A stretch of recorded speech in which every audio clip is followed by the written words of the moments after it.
आज हम बात करेंगे वर्म इन्फेक्शंस की, मतलब कीड़ों के संक्रमण की बात करेंगे। तो हम पिछले जो टॉपिक बात कर रहे थे, लास्ट लेक्चर में हमने आपको बताया था ऐसी डिजीज़ जो इंजेक्शन से कॉज होती हैं, मतलब इंजेक्शन से कॉज्ड होती हैं, उनके बारे में बात कर रहे थे। तो इंजेक्शन में नेक्स्ट हमारा जो सीरीज़ आ रही है उसमें क्या है, हमारा है वर्म इन्फेक्शंस। जैसे हमने क्या क्या देख लिया था, इसमें इंजेक्शन से होने वाली डिजीज़, रफली आपको डिजीज़ के नाम बताते हैं। हमने ये रहा हमारा डिजीज कॉज्ड बाय इंजेक्शन। तो हमने क्या देख लिया, एंट्रिक फीवर, टाइफाइड फीवर की बात कर ली थी, हमने बात कर ली थी डिसेंट्री, पेचिस की बात कर ली थी, ठीक है। पेचिस के बाद हमने बात की थी कॉलरा, हैजा की बात की थी। हैजा के बाद हमने बात की थी फूड पॉइजनिंग, विषाक्त भोजन, इसकी बात की थी। तो ये वायरस, बैक्टीरिया, पैरासाइट सबसे होता है। इसके बाद हमने पोलियो की बात की थी, ठीक है, पोलियो माइलाइटिस। इसके बाद हमने हेपेटाइटिस की बात की थी, और हेपेटाइटिस में सबसे जो कॉमन हेपेटाइटिस होता है टाइप, वो होता है hepatitis B. Hepatitis B virus सबसे कॉमन होता है और सबसे ज़्यादा डेंजरस होता है, सबसे ज़्यादा खतरनाक होता है, ठीक है। इसके बाद हम आ गए अपने टॉपिक पर, वर्म इन्फेक्शन, ये भी इंजेक्शन से कॉज्ड होता है। तो worm infection caused by injection when a person consume contaminated food और वाटर या सॉइल। अब ये सॉइल कहाँ से आ गई, इसके बारे में बताते हैं। देखो क्या होता है, जो इंजेक्शन का ऐसे डिजीज जो कंटामिनेटेड फूड एंड वाटर के थ्रू ट्रांसफर होती हैं, लेकिन जो वर्म इन्फेक्शंस होते हैं, कुछ वर्म के इन्फेक्शंस होते हैं वो सॉइल के थ्रू भी ट्रांसमिटेड होते हैं। मतलब कोई पर्सन है बेयर फुट, ठीक है, बेयर फुट्स क्या है, नंगे पैर कोई पर्सन है, जमीन पर चल रहा है, ठीक है, और उस जमीन में क्या है, ये जो वर्म है उनके एग हैं या लार्वा हैं, ठीक है, ये सारी चीज़ें अगर प्रेजेंट हैं तो वो क्या है, स्किन को पेनिट्रेट करके क्या बॉडी के अंदर चली जाती है। मतलब सॉइल पर नंगे पैर अगर कोई पर्सन चल रहा है, वहाँ इनके वर्म का मतलब लार्वा या इनके एग वगैरह हैं, खासकर लार्वा होता है, वो क्या करता है, पेनिट्रेट करके स्किन को और बॉडी के अंदर चला जाता है। तो सॉइल के थ्रू भी ट्रांसमिशन हो सकता है। लीडिंग टू पैरासिटिक इन्फेक्शन, हाँ ये सब वर्म क्या है, पैरासाइट ही तो हैं, क्योंकि ये क्या कर रहे हैं, बॉडी के अंदर ग्रो कर रहे हैं, बॉडी के अंदर ग्रो कर रहे हैं। पर ऐसा नहीं है सारी चीज़ें बॉडी के अंदर ग्रो करती हैं वो पैरासाइट ही होती हैं, ठीक है, पर ये सारे जो वर्म होते हैं वो पैरासाइट की तरह ग्रो करते हैं। These worm can affect various parts of the body, बहुत सारे पार्ट्स को बॉडी के अफेक्ट कर सकते हैं, स्पेशली इंटेस्टाइन को स्पेशली अफेक्ट करते हैं, या हम ब्रॉडर टर्म पे बोलें तो जीआईटी, गैस्ट्रो इंटेस्टाइनल सिस्टम को मेनली ये अफेक्ट करते हैं। बॉडी के और भी पार्ट्स को अफेक्ट करते हैं, जैसे कि लंग्स को भी अफेक्ट करते हैं, ठीक है, हार्ट को भी अफेक्ट करते हैं। आगे हम बात करेंगे इनके बारे में, थोड़ा थोड़ा आपको बताएंगे। फिर हम कुछ कॉमन वर्म इन्फेक्शंस की बात करते हैं। तो कॉमन वर्म इन्फेक्शंस हमारे क्या हैं, सबसे पहली डिजीज है हमारी आती एस्कैरियासिस। तो एस्कैरियासिस होती है, वो किससे होती है, एस्कैरिस लम्ब्रिक्वाइड्स। ये क्या है हमारा, ये हमारे वर्म का नाम है, और ये हमारी क्या है, ये हमारी डिजीज है, ये हमारी डिजीज है, और ये हमारे वर्म का नाम है। तो एस्कैरियासिस डिजीज होती है, किससे होती है, एस्कैरिस लम्ब्रिक्वाइड्स से। इसका ट्रांसमिशन कैसे होता है, इसका ट्रांसमिशन होता है वही injection of food water contaminated with Ascaris egg. अगर एस्कैरिस के एग से हमारा जो फूड है और वाटर है वो कंटामिनेटेड हो जाएगा तो एस्कैरियासिस होने के चांसेस बढ़ जाएंगे। नेक्स्ट हमारी आती ट्राइचूरियासिस। जो ट्राइचूरियासिस होती है वो किससे होती है, वो होती है ट्राइचूरिस ट्राइचूरा नाम के वर्म से। ट्राइचूरिस ट्राइचूरा नाम के वर्म से होती है, जिसे और क्या कहते हैं, जिसे कहते हैं विव वर्म कहते हैं, ठीक है। ये एस्कैरिस है, इसका एक नाम और है, ठीक है, इसे कहते हैं राउंड वर्म, याद आ गया, राउंड वर्म।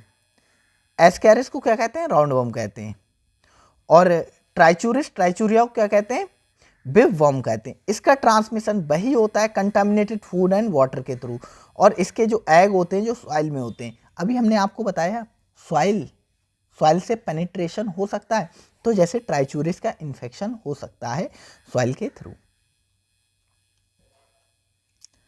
नेक्स्ट हमारा आता है हुक वर्म इन्फेक्शन।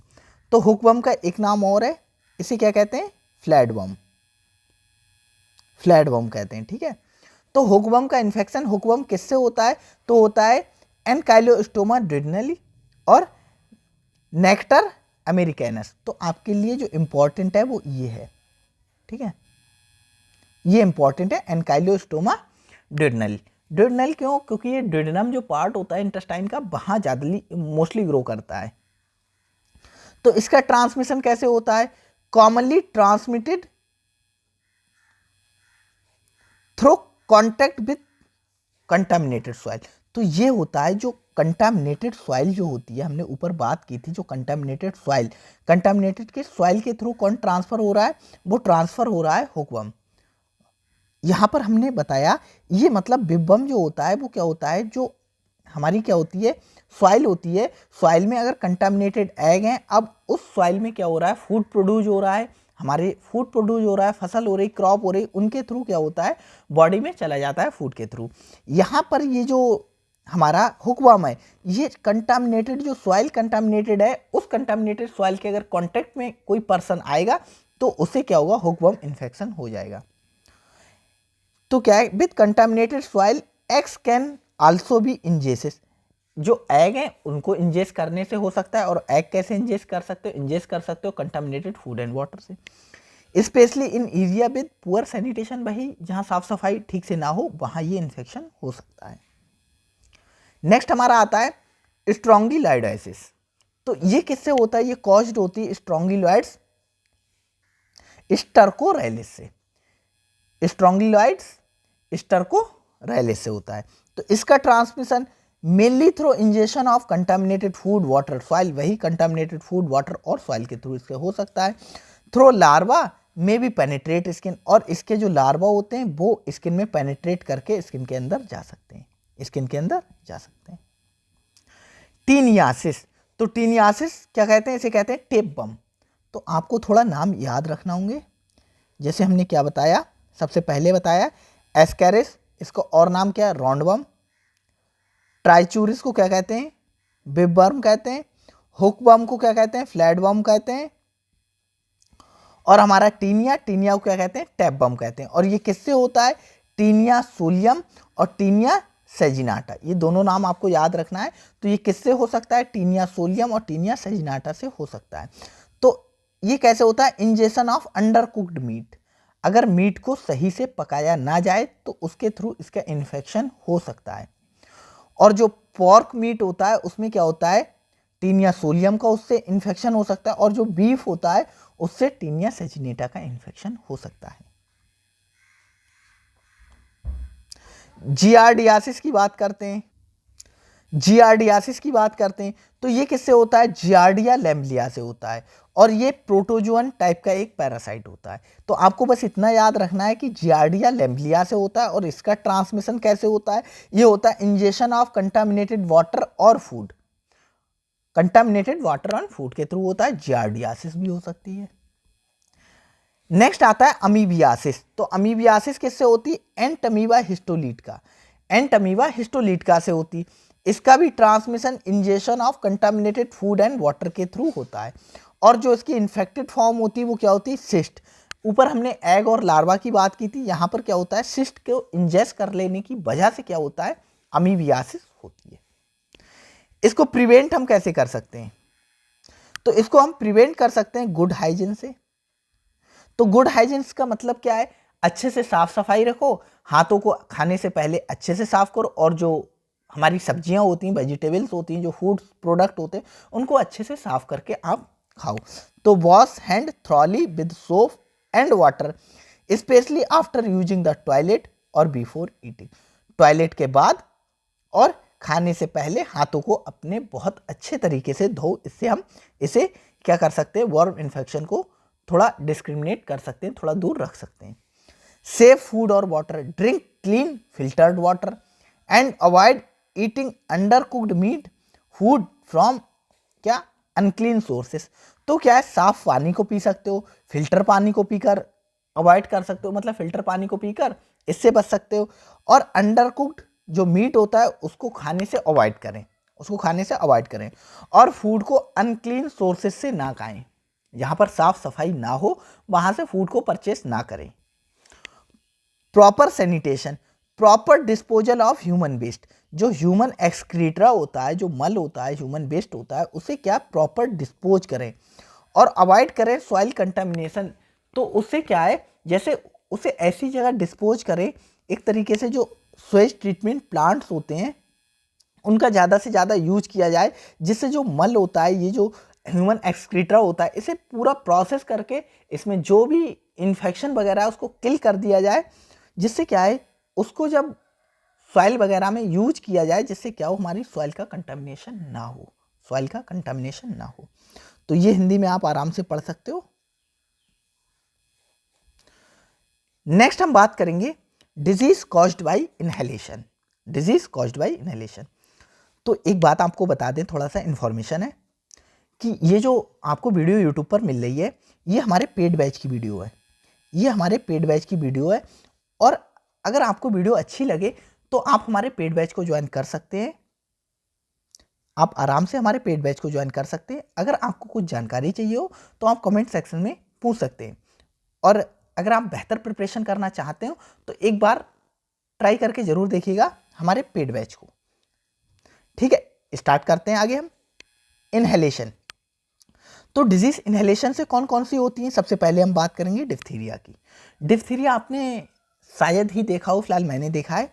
डिप्थीरिया में क्या होता है, जैसे क्या होता है हमारा, जैसे आपको एक डायग्राम बनाकर दिखाएं,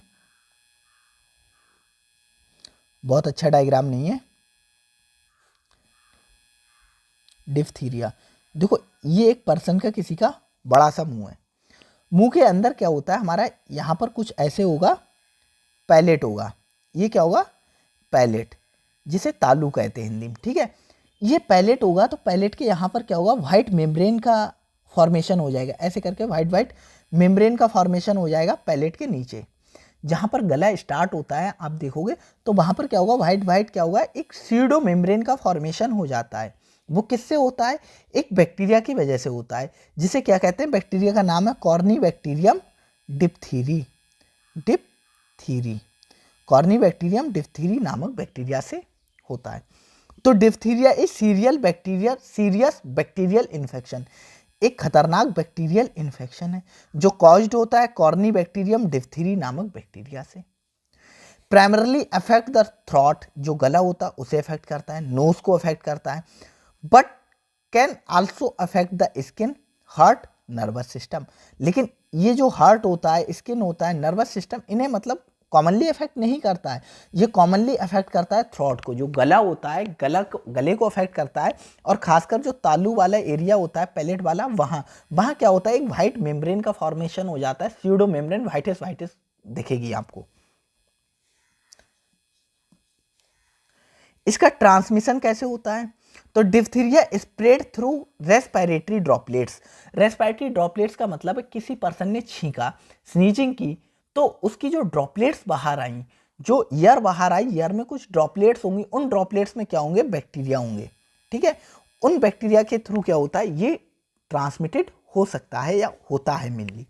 when infected person cough, sneeze, या वो खांसे या छींके, उसके थ्रू जो उसके माउथ से एयर आएगी, एयर में कुछ ड्रॉपलेट्स होंगी, उन ड्रॉपलेट्स के थ्रू यह क्या स्प्रेड होता है। It can also spread through contact with contaminated surfaces items, जैसे कि यूटेंसिल्स, टॉवल्स। तो ये मतलब मेनली तो इसी के थ्रू होता है, रेस्पिरेटरी ड्रॉपलेट्स के थ्रू। ये भी आप याद रख सकते हो, कोई इन्फेक्टेड पर्सन है, उस इन्फेक्टेड पर्सन के कांटेक्ट में, उसके माउथ के कांटेक्ट में कोई सरफेस आई, जैसे कोई बर्तन वगैरह आया, उसने पानी पिया, तो बैक्टीरिया उस पर लग सकते हैं, और टॉवल वगैरह से उसने क्या किया, माउथ वगैरह ये साफ किया, तो उससे भी क्या इन्फेक्शन फैल सकता है। तो डिप्थीरिया संक्रमित, आराम से आप पढ़ सकते हो, हिंदी कुछ खास इतना है नहीं, क्योंकि ऊपर जो इंग्लिश लिखा है उसे हिंदी में ही बता रहे हैं। तो इसको प्रिवेंट कैसे कर सकते हैं, तो diphtheria vaccine part of DTaP, ठीक है, या DTP, vaccine for children, and DAP for adult. तो ये जो वैक्सीन्स आती हैं, DTAP और DAP वैक्सीन्स आती हैं, ये चिल्ड्रन के लिए होती है, एडल्ट्स के लिए होती है। आप वैक्सीन्स का नाम याद नहीं रखना, आपको याद रखना है बस डिप्थीरिया वैक्सीन्स का यूज करते हैं। हाईली इफेक्टिव होती हैं डिसीज़ को प्रिवेंट करने के लिए, और प्रॉपर हाइजीन से, मतलब मास्क वगैरह का यूज करें। अगर कोई ये डिसीज़ हो रही किसी को तो वो मास्क वगैरह का यूज करें, प्रॉपर हाइजीन का यूज करें, तो मतलब दूसरों को इन्फेक्शन फैलने से क्या रोक सकते हैं। Isolated infected individual to prevent spread person को आइसोलेटेड कर दो, ठीक है, आइसोलेटेड कर दो, अलग रूम में उसे रहने को बोल दो, वो अलग रूम में रहे, जिससे क्या है हम डिजीज के स्प्रेड को रोक सकते हैं। नेक्स्ट हमारी क्या आती है, मिसल्स, खसरा। Micelles is highly contagious viral infection, मतलब बहुत तेजी से फैलने वाला क्या है, वायरल इन्फेक्शन होता है, जो किससे होता है, मिसल्स वायरस से होता है, मिसल्स वायरस से होता है। प्राइमरली अफेक्ट करता है चिल्ड्रन को। तो कितने क्वेश्चंस हो गए, मतलब बहुत तेजी से फैलने वाला एक वायरल इन्फेक्शन होता है, मिसल्स वायरस से होता है और अफेक्ट करता है चिल्ड्रन को, बट आल्सो एडल्ट को who have not been vaccinated और प्रीवियसली इन्फेक्टेड, जो प्रीवियसली पहले इन्फेक्शन जिनको हो चुका है या जिनको वैक्सीन नहीं लगी है, उनको ये इन्फेक्शन हो सकता है एडल्ट एज में भी। इसका ट्रांसमिशन कैसे होता है, तो ये स्प्रेड होता है रेस्पिरेटरी ड्रॉपलेट्स के थ्रू। जो रेस्पिरेटरी ड्रॉपलेट्स होती हैं वही स्नीजिंग और कफ के थ्रू ये क्या होता है, ट्रांसमिटेड होता है। तो हमने ऊपर आपको बता दिया कि इनहेलेशन के थ्रू होने वाली डिसीज, मतलब खांसने, छींकने या रेस्पिरेटरी सिस्टम जो हमारा है, जैसे कि हमारी नोज है, ठीक है, हमारी ट्रैकिया, हमारे लंग्स है, इनके थ्रू होने वाले इन्फेक्शंस वो क्या आएंगे, हमारे इनहेलेशन में आएंगे। तो उन्हीं की हम बात कर रहे हैं। When the infected person cough and sneeze या sneeze, it can remain in the air up to 2 hour after infected person leave the area. तो ये थोड़ा सोचने की बात है, एग्जाम में आपको नहीं आएगा कि अगर कोई पर्सन छींक रहा है या खांस रहा है तो उसके अंदर से जो इन्फेक्शन वाले जो हमारे वायरसेस हैं वो बाहर आएंगे, इन्फेक्टेड वायरसेस जो बाहर आएंगे, तो जो वायरस होंगे ना, वो वायरस 2 घंटे तक इन्वायरमेंट में सर्वाइव कर सकते हैं, इन्वायरमेंट में सर्वाइव कर सकते हैं। तो क्या हुआ, अगर किसी पर्सन ने छींका और आप थोड़ी देर बाद उस एरिया में चले गए और उस एरिया में आप सांस तो लेंगे, आप एयर इनटेक करोगे, तो आपकी बॉडी में वो जा सकते हैं, आपके लंग्स में वो जा सकते हैं। प्रिवेंट कैसे कर सकते हैं, वैक्सीन से प्रिवेंट कर सकते हैं। वैक्सीन का नाम आपको याद नहीं रखना है। MMR वैक्सीन होती है जिसका यूज करते हैं मिसल्स, मम्स, रूबेला के लिए, हाईली इफेक्टिव होती है इस डिसीज को प्रिवेंट करने के लिए। ये आपको कोई याद नहीं करना है, ये आपके काम की चीज़ नहीं है, ठीक है। इससे हम इसे प्रिवेंट कर सकते हैं और वही हम मतलब हाइजीन वगैरह से, प्रॉपर हाइजीन वगैरह से हम इसे प्रिवेंट कर सकते हैं। जैसे अगर कोई कफ कर रहा है, स्नीज कर रहा है, तो मतलब मास्क का यूज करें। नेक्स्ट है चिकन पॉक्स, चेचक बोलते हैं इसे। ये भी बहुत खतरनाक डिजीज है। एक टाइम में इसने बहुत बच्चों को मारा था, बहुत सारे बच्चों की डेथ हुई थी चेचक की वजह से। तो चिकन पॉक्स होता है वो किससे होता है, उसे वेरिसेला भी कहते हैं, ठीक है, क्योंकि ये क्या होता है, एक वायरस होता है जिसे कहते हैं varicella zoster virus. Varicella zoster virus से होता है, इसलिए वेरिसेला भी कहते हैं। हाईली कंटेजिनस वायरल इन्फेक्शन है, बहुत तेजी से फैलने वाला वायरल इन्फेक्शन है। Caused by varicella zoster virus, varicella zoster virus से ये कॉज्ड होता है। Which lead to an itchy blistered like rash. तो इसमें क्या होता है, कुछ रैश बनते हैं जिसके अंदर क्या होता है, फ्लूइड फिल्ड होता है। स्किन पर क्या होते हैं, ऐसे रैश बन जाते हैं, दाने बन जाते हैं मोटे मोटे, जैसे आग लगने पर फफोले बन जाते हैं। उसी टाइप से कंडीशंस होती है चिकन पॉक्स या चेचक की। उनमें क्या होता है, इनमें फ्लूइड भरा होता है। अब अगर ये फूटेंगे तो फ्लूइड जो बॉडी की स्किन या अदर जगह पे लगेगा बॉडी की, तो वहां पर न्यू इन्फेक्शन कॉज हो जाएगा। It primarily affects children, mainly या प्राइमरली ये किसको, चिल्ड्रन को अफेक्ट करता है, but can also occur in adult who have not be vaccinated और प्रीवियसली इन्फेक्टेड। जो प्रीवियसली इन्फेक्टेड हो चुके हैं, ठीक है, प्रीवियसली इन्फेक्टेड हो चुके हैं या जो वैक्सीनेटेड नहीं है, उनमें ये इन्फेक्शन हो सकता है। इसका ट्रांसमिशन कैसे होता है, virus spread through respiratory droplets, respiratory droplets के थ्रू इसका इन्फेक्शन फैल सकता है। When infected person cough and sneeze, also transmitted through direct contact with the fluid from the chicken pox blister. तो मैंने वही बात आपको ऊपर बताई थी, अगर जो उसके जो ब्लस्टर्ड हैं, जो फफोले हैं, उनसे अगर जो इन्फेक्टेड फ्लूइड निकल रहा है वो स्किन के अदर कांटेक्ट में आ गया, अदर जगह पर कांटेक्ट में आ गया, अदर किसी पर्सन की स्किन के कांटेक्ट में आ गया, तो उसे भी ये हो सकता है या मोस्ट ऑफ द टाइम हो जाता है। प्रिवेंट कैसे कर सकते हैं चिकन पॉक्स की वैक्सीन से, तो varicella vaccine is highly effective preventing chicken pox. Chicken pox को प्रिवेंट करने के लिए बहुत ही इफेक्टिव है। और ये MMR 5 वैक्सीन के साथ दी जाती है, ये MMR B वैक्सीन के साथ दी जाती है, जिसे हम बोलते हैं वेरिसेला, मिसल्स, मम्स, रूबेला और वेरिसेला। हियर्ड इम्यूनिटी, तो हियर्ड इम्यूनिटी ये आपके काम की नहीं है, फिलहाल थोड़ा सा आपको हियर्ड इम्यूनिटी के बारे में बता देते हैं। जैसे एक कम्युनिटी में क्या है, 10 लोग रहते हैं, ठीक है, एक पूरी कम्युनिटी है, कम्युनिटी में ज़्यादा लोग होते हैं, 1000 लोग रहते हैं, ठीक है, 1000 लोग रहते हैं एक कम्युनिटी में। उस कम्युनिटी में 900 लोगों को क्या वैक्सीन लगा दी गई, 100 लोगों को वैक्सीन नहीं लग पाई, या 900 बच्चों को वैक्सीन लगा दी गई, जिससे जिनको वैक्सीन लग गई उनको डिजीज नहीं हो रही, ठीक है। तो इन जो 100 बच्चे इनमें जो हैं जिनको वैक्सीन नहीं लगी, तो ये भी रेजिस्टेंट हो जाएंगे, इनमें भी इन्फेक्शन नहीं होगा, इनमें भी इन्फेक्शन नहीं होगा, ये भी रेजिस्टेंट हो जाएंगे। इसी को बोलते हैं हियर्ड इम्यूनिटी। कुछ पढ़ने का नहीं है बस। नेक्स्ट हमारा आता है इन्फ्लुएंजा, जिसे हम फ्लू भी कहते हैं। तो इन्फ्लुएंजा को कॉमनली क्या कहते हैं, फ्लू कहते हैं। ये भी कॉन्टाजियस, क्या है, कॉन्टाजियस वायरल इन्फेक्शन है, मतलब तेजी से फैलने वाला वायरल इन्फेक्शन है।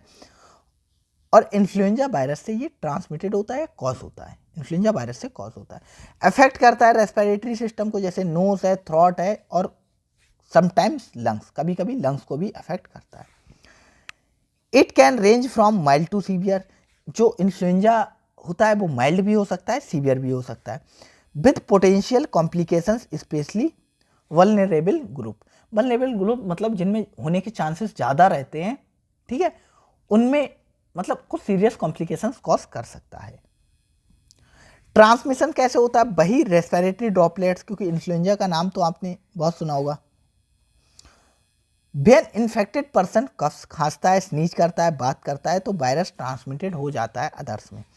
सरफेस कांटेक्ट में, touching surface contaminated with the virus, और मतलब वायरस से कंटामिनेटेड है कोई सरफेस, आपके हाथ वहाँ लगे और हाथ से आपने माउथ या नोज या आई पर लगा लिए, तो इन्फेक्शन आप तक पहुँच सकता है। प्रिवेंट कैसे कर सकते हैं, एनुअल इन्फ्लुएंजा वैक्सीन, तो हर साल इन्फ्लुएंजा है उसकी वैक्सीन लगाई जाती है। Most effective way to prevent influenza and its complications, it is recommended for everyone especially those high risk. High risk कौन होते हैं, जैसे एल्डरली होते हैं, यंग चिल्ड्रन होते हैं, प्रेग्नेंट वुमेन होती है, इम्यूनो कम्प्रोमाइज्ड इंडिविजुअल्स होते हैं जिनका इम्यून सिस्टम क्या होता है, कमज़ोर होता है, जिनका इम्यून सिस्टम कमज़ोर होता है, जैसे एड्स वाले होते हैं, एड्स वाले हो गए, HIV एड्स या HIV वाले हो गए, या डायबिटीज मेलाइटिस वाले हो गए, ये पेशेंट्स जो होते हैं इनका जो इम्यून सिस्टम होता है स्ट्रांग नहीं होता है, तो इनमें ज़्यादा चांसेस रहते हैं। अच्छी हाइजीन से हम हैंड वॉशिंग करके, मतलब कवरिंग कफ, अगर खांसी आ रही तो हम कवर कर लें किसी चीज़ से, स्टेइंग होम पर रहें, और मतलब प्रिवेंट करें, मतलब दूसरों को ना हो, मास्क वगैरह का यूज करें, इससे हम क्या करते हैं, इसे प्रिवेंट कर सकते हैं। नेक्स्ट हमारा आता है mumps. Mumps is a viral infection caused by mumps virus, ठीक है, मम्स वायरस से होता है। और हम ये बोलें, ये क्या होता है, पैरामिक्सो वायरस होता है, उससे भी होता है, पैरामिक्सो वायरस, उससे भी होता है mumps. Primarily affect salivary glands को प्राइमरली अफेक्ट करता है, जो हमने पढ़ा है जनरल एनाटॉमी में और फिजियोलॉजी में, कि जो सैलिवरी ग्लैंड्स होती हैं वो 3 टाइप की होती हैं, पैरोटिड होती है, सबमैंडिबुलर होती है, सबलिंगुअल होती है। तो इन ग्लैंड्स को क्या करता है, अफेक्ट करता है, जिससे क्या होता है, इनमें स्वेलिंग हो जाती है, इन्फ्लेमेशन हो जाता है, और पेन होता है, दर्द होता है। और स्पेशली कौन सी ग्लैंड को, पैरोटिड ग्लैंड को अफेक्ट करता है, जो कि कान के पास होती है, हम ये बोलें कान के सामने और नीचे होती है। It is contagious disease, can affect both children and adult, adult और चिल्ड्रन दोनों में ये हो सकता है। इसका ट्रांसमिशन कैसे होता है, ईयर ड्रॉपलेट्स के थ्रू होता है, जब कोई खांसता है, छींकता है या बात करता है, तब इसका ट्रांसमिशन हो सकता है। Direct contact with saliva from infected person, infected कोई पर्सन है उसकी सैलाइवा की कांटेक्ट में आ जाए, क्योंकि ये माउथ का ही इन्फेक्शन है एक तरीके से, तो जो सैलाइवरी ग्लैंड होती हैं वही सैलाइवा को प्रोड्यूस करती हैं, वही सैलाइवा को प्रोड्यूस करती हैं। अगर वो सैलाइवा इन्फेक्टेड होगी, अगर उसके कांटेक्ट में कोई आ रहा है, तो क्या होगा, इन्फेक्शन हो सकता है। जैसे शेयरिंग यूटेंसिल्स, जैसे गिलास हैं पानी के, सेम गिलास से पानी पी लिया, तो ये इन्फेक्टेड हो सकता है, और किसिंग के थ्रू भी ये ट्रांसमिटेड हो सकता है। इंक्यूबेशन पीरियड आपको याद करने की जरूरत नहीं है, 16 से 18 दिन का होता है। प्रिवेंट कैसे कर सकते हैं, MMR जो वैक्सीन आती है उससे हम इसे प्रिवेंट कर सकते हैं। बाकी कुछ आपको ये याद नहीं करना है, ठीक है। नेक्स्ट है वूपिंग कफ, कुकुर खांसी। जैसे काली खांसी के नाम से भी जाना जाता है, कॉमनली जो मतलब गांव वगैरह में काली खांसी के नाम से जाना जाता है, कुकुर खांसी से कहते हैं whooping cough. Whooping cough also known as pertussis, इसे क्या कहते हैं, पर्ट्यूसिस कहते हैं। क्यों पर्ट्यूसिस कहते हैं, क्योंकि ये किससे होता है, एक बैक्टीरिया होता है, बैक्टीरिया होता है। बैक्टीरिया का नाम क्या है, बॉर्डुटेला, बॉर्डुटेला पर्ट्यूसिस, पर्ट्यूसिस, बॉर्डुटेला पर्ट्यूसिस नामक जो बैक्टीरिया होता है उससे ये होता है, इसलिए पर्ट्यूसिस भी कहते हैं। हाईली कंटेजियस रेस्पिरेटरी डिजीज है, caused by bacterium bordetella pertussis, bordetella pertussis से होता है। करेक्टराइज्ड बाई सीवियर कफिंग, बहुत तेज खांसी आएगी या बहुत खतरनाक वाली खांसी आएगी जिससे ऐसा लगेगा कि जो लंग्स हैं वो बाहर आ जा रहे हैं बस। वूपिंग साउंड होगी, ठीक है। वूपिंग साउंड को मतलब वूपिंग वही मतलब एक तरीके से बहुत अजीब सी आवाज़ आएगी। When inhaling which is use called whooping cough, मतलब जो आवाज़ आएगी मतलब एक वूप जैसी आवाज़ आएगी, ठीक है, तो इसीलिए से वूपिंग कफ भी कहते हैं। इसका ट्रांसमिशन कैसे होता है, वही ड्रॉपलेट्स और इन्फेक्टेड पर्सन जब कफ कर रहा है, स्नीज कर रहा है या मतलब टॉक कर रहा है तब ये हो सकता है। हाईली कंटाजिनियस होती है, इसीलिए ये क्या होती है, especially during the early stage when symptoms resemble as a common cold, common cold जैसे सिम्टम्स वगैरह भी इसमें आ सकते हैं। Individual can spread disease up to 3 week after the onset of coughing, तो ये कुछ खास नहीं है, हिंदी में आप पढ़ सकते हो। प्रिवेंट कैसे कर सकते हैं, वैक्सीन आती है, डी टैप की वैक्सीन आती है और इस वैक्सीन करके हम क्या कर सकते हैं, इसे क्या कर सकते हैं, प्रिवेंट कर सकते हैं चिल्ड्रन में, एडल्ट के लिए ये हमारी डी टी डैप ट्रीटमेंट है। ये मतलब आपको कुछ खास प्रिवेंशन वगैरह में याद नहीं करना है, अगर कोई ऑप्शन ना हो तो डायरेक्ट वैक्सीनेशन, वैक्सीन का नाम नहीं याद है कोई दिक्कत नहीं है, सिर्फ आपको ये पता है कि इसे वैक्सीन से प्रिवेंट करते हैं तो बस इतना काफ़ी है। क्योंकि आपके पेपर में बहुत टफ क्वेश्चन आने वाले नहीं हैं, बहुत टफ क्वेश्चन आने वाले नहीं हैं, मॉडरेट क्वेश्चन आएंगे और आपको जो पढ़ाया जा रहा है ये बहुत हायर लेवल का पढ़ाया जा रहा है। ऐसा नहीं है कि आपको बस ऊपर ऊपर से सिंपल चीज़ें बता दी जा रही हैं, आपको बहुत सारा पढ़ाया जा रहा है। एक एक टॉपिक के 3-3 लेक्चर हो रहे हैं, 2 से 3 लेक्चर तो हो ही रहे हैं, किसी किसी के 4 लेक्चर तक हो जाते हैं एक एक टॉपिक के, ठीक। तो ऐसा नहीं है आपको कम पढ़ाया जा रहा है, काफ़ी कुछ पढ़ाया जा रहा है। जितना पढ़ाया गया अगर 70 से 80% भी आप ठीक से कवर करके चले गए तो आपका सिलेक्शन बहुत आराम से हो जाएगा। नेक्स्ट हम बात करते हैं ट्यूबरकुलोसिस की, टीबी भी कहते हैं इसे, और ये बहुत खतरनाक डिजीज़ होती है, बहुत खतरनाक डिजीज़ होती है, तापेदिक, ठीक है। और जो ट्यूबरकुलोसिस हो सकती है तो वो 2 टाइप की होती है ट्यूबरकुलोसिस, एक होती है पल्मोनरी,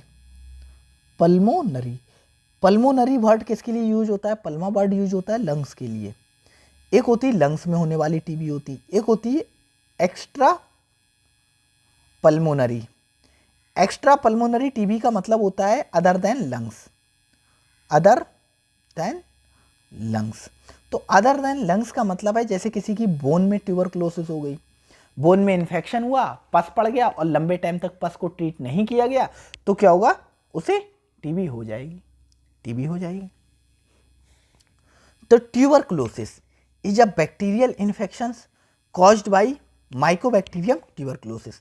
इसका एक आपको केस बताते हैं, हमारी एक जूनियर है, मेरे ही डिस्ट्रिक्ट की है, ठीक है। तो उसके क्या हुआ था, उसके एक हल्की सी क्या है थोड़ा ट्यूमर था उसके हाथ में, थोड़ी एक गांठ थी उसके हाथ में, क्या थी, एक गांठ थी, ठीक है। और उस गांठ में क्या है, कभी कभी पस आने लगता था, ठीक है। उसके हाथ में एक गांठ थी, उसमें कभी कभी पस आने लगता था, मतलब नॉर्मल ट्रीटमेंट चलता था, ठीक हो जाती थी, फिर शांत बैठ जाती थी, कोई दिक्कत नहीं थी, नॉर्मल। फिर कभी दर्द हुआ या फिर पस आया तो क्योंकि उसका हाथ क्या है, एक्सीडेंटल है, उसका हाथ एक्सीडेंटल है, तो क्या हुआ पता है उसका क्या हुआ, ऐसे ही जब थोड़ा टाइम हो गया तो क्या हो गई, उसे ट्यूबरकुलोसिस हो गई, उसके जो गांठ थी उसमें क्या हो गई, ट्यूबरकुलोसिस हो गई। अब उसका ट्रीटमेंट पिछले 1 साल से चल रहा है, 1 साल से उसका ट्रीटमेंट चल रहा है कंटिन्यूअसली ट्यूबरकुलोसिस का, ठीक है। और ट्यूबरकुलोसिस का ट्रीटमेंट ऐसा होता है 6 मंथ, 9 मंथ, 12 मंथ, 18 मंथ, ऐसे ट्रीटमेंट चलता है, लंबा ट्रीटमेंट चलता है। तो आप देख सकते हो एक छोटी सी गांठ और ध्यान नहीं दिया और क्या वो ट्यूबरक्लोसिस में कन्वर्ट होगी। ट्यूबरक्लोसिस बहुत खतरनाक बीमारी होती है, बहुत खतरनाक। Primarily affect the lungs but it can also affect the other parts of the body. तो अभी वही हमने बताया, मतलब पल्मोनरी होती, लंग्स को अफेक्ट कर सकती और other parts of the body को अफेक्ट कर सकती। ये हमने शायद नहीं बताया, मतलब बैक्टीरियल इन्फेक्शन होता है जो माइकोबैक्टीरियम ट्यूबरक्लोसिस नामक बैक्टीरिया से होता है। माइकोबैक्टीरियम ट्यूबरक्लोसिस मेनली यही होता है, लेकिन और भी बैक्टीरिया होते हैं जैसे माइकोबैक्टीरियम बोविस, माइकोबैक्टीरियम बोविस इससे भी होता है, लेकिन मेनली माइकोबैक्टीरियम ट्यूबरक्लोसिस से होता है। और ये प्राइमरली किसको अफेक्ट करती है? मेनली तो लंग्स को अफेक्ट करती है, लेकिन अब जो एक्स्ट्रा पल्मोनरी वाले केसेस हैं वो बहुत देखने को मिल रहे हैं। एक्स्ट्रा पल्मोनरी वाले भी केसेस खूब देखने को मिल रहे हैं अदर पार्ट्स ऑफ बॉडी, जैसे कि किडनी है, स्पाइन है, ब्रेन है, बोन है, ठीक है, बोन है, इनमें भी टीबी हो सकती। TB is a serious sometime fatal disease, मतलब डेथ वाली डिजीज होती है, but it is treatable and preventable. इसे ट्रीट भी कर सकते हो, प्रिवेंट कर सकते हो अगर आपने इफेक्टिवली ट्रीटमेंट लिया है तो।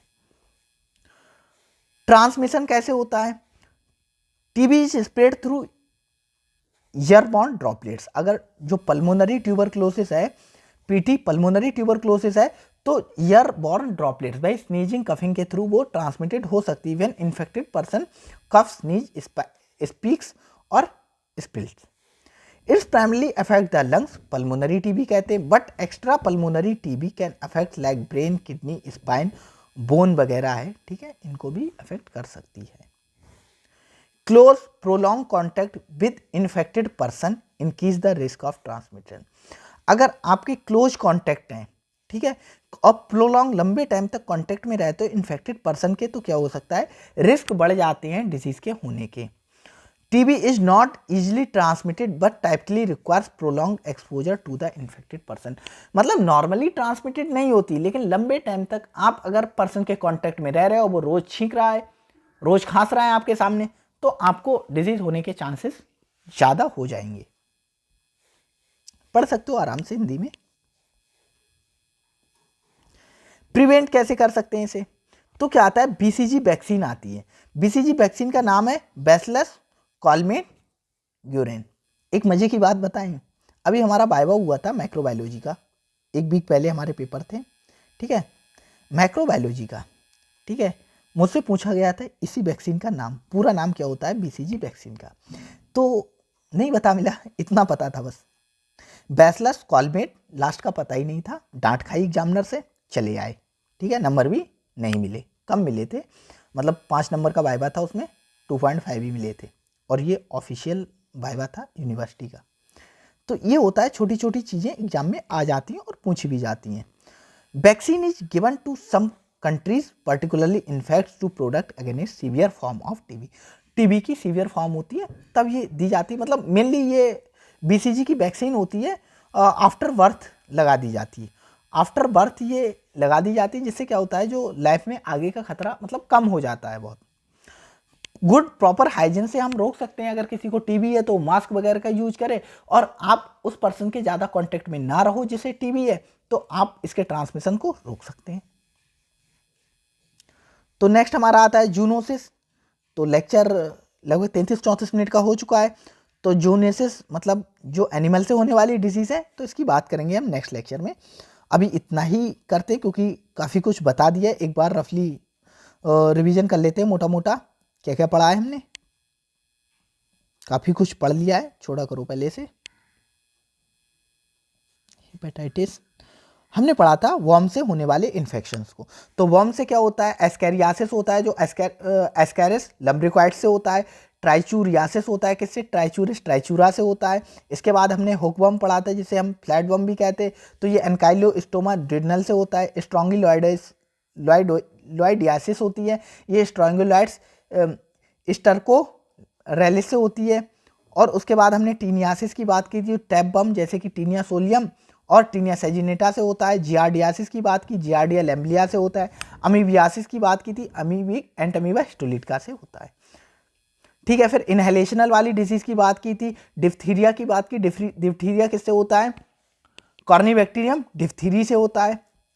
मिसल्स किससे होता है? मिसल्स होता है, मिसल्स वायरस से होता है। हमारा जो चिकन पॉक्स होता है, चेचक, वो किससे होता है? बैरिसेला जोस्टर वायरस से होता है। इन्फ्लुएंजा किससे होता है? इन्फ्लुएंजा वायरस से होता है। इन्फ्लुएंजा वायरस से होता है। और हमारा क्या हमने पढ़ा था, मम्स क्या होता है? पैरामिक्सो वायरस या मम्स वायरस से होता है। वूपिंग कफ किससे होता है? वूपिंग कफ होता है, पर्ट्यूसिस भी कहते हैं, और ये होता है किससे? बॉर्डोटेला पर्ट्यूसिस नामक बैक्टीरिया से होता है। ट्यूबरक्लोसिस लास्ट में हमने पढ़ी थी। ट्यूबरक्लोसिस किससे होता है? मतलब होता है माइकोबैक्टीरियम ट्यूबरक्लोसिस बैक्टीरिया से या माइकोबैक्टीरियम बोविस नामक बैक्टीरिया से होता है। मेनली ट्यूबरक्लोसिस से होता है। ये पल्मोनरी होता है, एक्स्ट्रा पल्मोनरी। पल्मोनरी होती तो लंग्स को अफेक्ट करेगी, एक्स्ट्रा पल्मोनरी होगी तो other parts of the body को अफेक्ट करेगी। ठीक है, तो आज की वीडियो में इतना ही था। अगर अभी तक आपने बैच को ज्वाइन नहीं किया है और आपको लेक्चर ठीक लग रहा है तो आप हमारे पेड बैच को ज्वाइन कर सकते हैं। Thank you.